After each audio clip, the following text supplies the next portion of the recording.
Exam में question 100% आएगा किसी भी फॉर्म में। वही कॉन्सेप्ट कंटिन्यू हो रहा है जो लास्ट क्लास में हमने करा था, movement and shifts, movement and shifts. Sir खत्म नहीं हो अभी? खत्म हो गया, खत्म हो गया।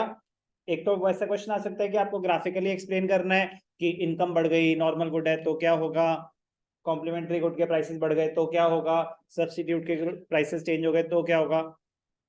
एक क्वेश्चन कैसा आता है, direct question, differentiate between movement along the curve and shift in the curve. 3 marks, 4 marks, 6 marks में भी ऐसे क्वेश्चंस आए हुए हैं। So be careful with basis. With basis आप वन लाइनर तो दे दोगे बट 4 मार्क्स का डिफरेंस नहीं क्रिएट कर पाओगे अगर प्रिपेयर्ड नहीं है तो। ठीक है ना? तो आप तो फर्स्ट लाइन में ही गलती कर रहे हो डेफिनेशन में, उसके आगे तो प्रॉब्लम होगी ही होगी। सो बी केयरफुल, ये क्वेश्चन बहुत इंपॉर्टेंट है। Meaning, movement along the demand curve, it will be due to the price of the commodity itself.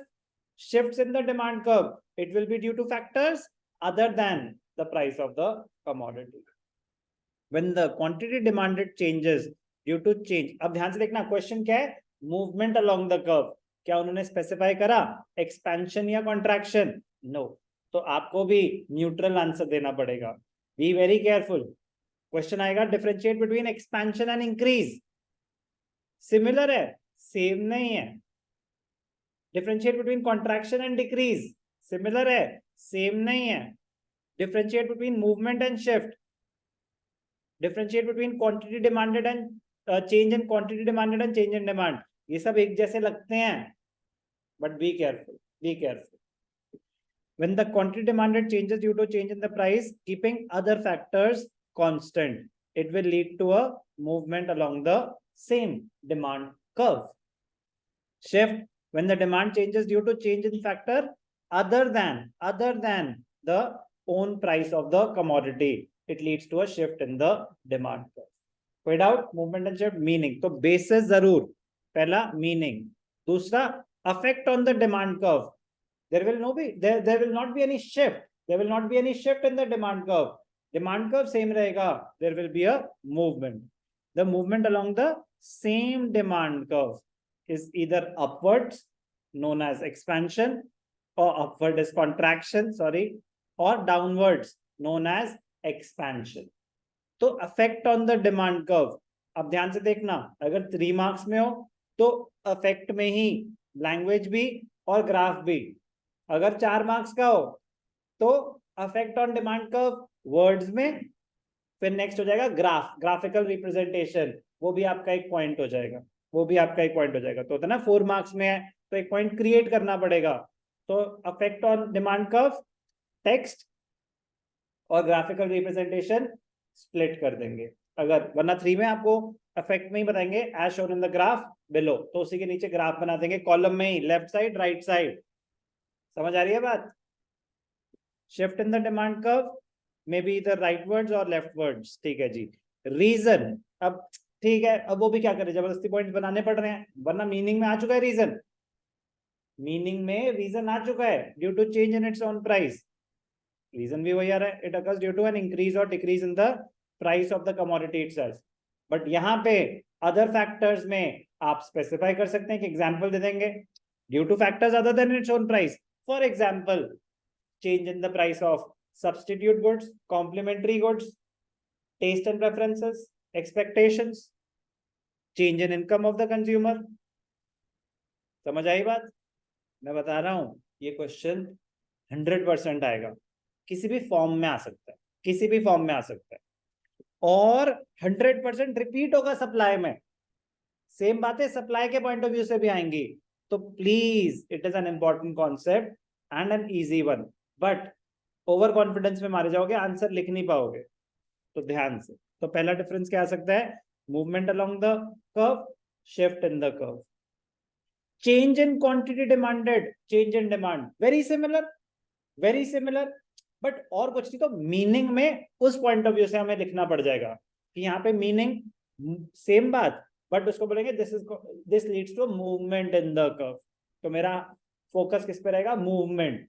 यहाँ पे किस पे फोकस रहेगा, it is known as change in same ही तो है. When the demand quantity demanded changes due to change in the price, when the quantity demanded changes due to change, exactly same ही तो था.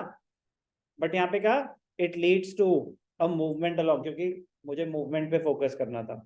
यहाँ पे क्या है, चेंज इन क्वांटिटी डिमांडेड, यहाँ पे तो इसलिए लिखेंगे सेम चीज पूरा copy paste, but it is known as change in quantity demanded. Affect on the demand curve exactly same, reasons exactly same, क्योंकि है ही चीज exactly same. Movement along the curve and change in quantity demanded, बहुत मतलब एक ही बात है. Movement along the curve is due to change in quantity demanded, उसी का ही कॉन्सेप्ट है. बट उसको एक्सप्लेन करते हुए कौन से वर्ड्स हाईलाइट करने हैं, वो आंसर की क्वालिटी चेंज कर देते. सेम ग्राफ बनेगा, यहाँ मूवमेंट बोला, सेम ग्राफ. अब यहाँ पे चेंज इन क्वांटिटी डिमांडेड, ये कर्व ही तो है, A to B, B to C, exactly same चीज है, कुछ भी नहीं है. तो change in quantity demanded A to B, तो क्या है, एक्सपेंशन. क्लियर. तो ये मूवमेंट अलोंग द कर्व, और शिफ्ट में क्या होंगे, सेपरेट कर्व्स बन जाएंगे. मतलब वो राइट लेफ्ट है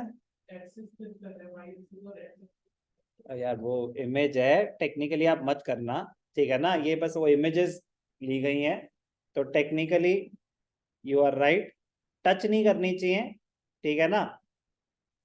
इमेजेस हैं वो, मतलब आप बना लेना, या मैं आपको चेंज ही कर देता ना जब बात आई गई, तो ले लेते हैं. वो मैं आपको बता चुका कि कभी भी उनको मत करना, क्या, टच, डोंट टच.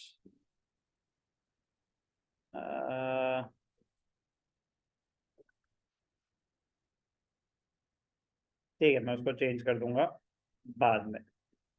हम काम में C3S1.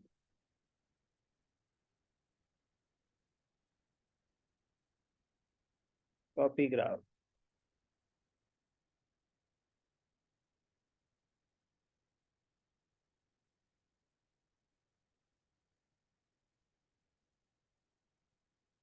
वो बेटर हो जाएगा.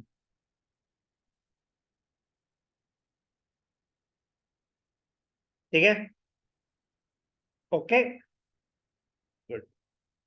तो change in quantity demanded, change in demand, movement along the curve, shift in the curve, बहुत ज्यादा सिमिलर है, बस वर्ड्स का ध्यान रखेंगे.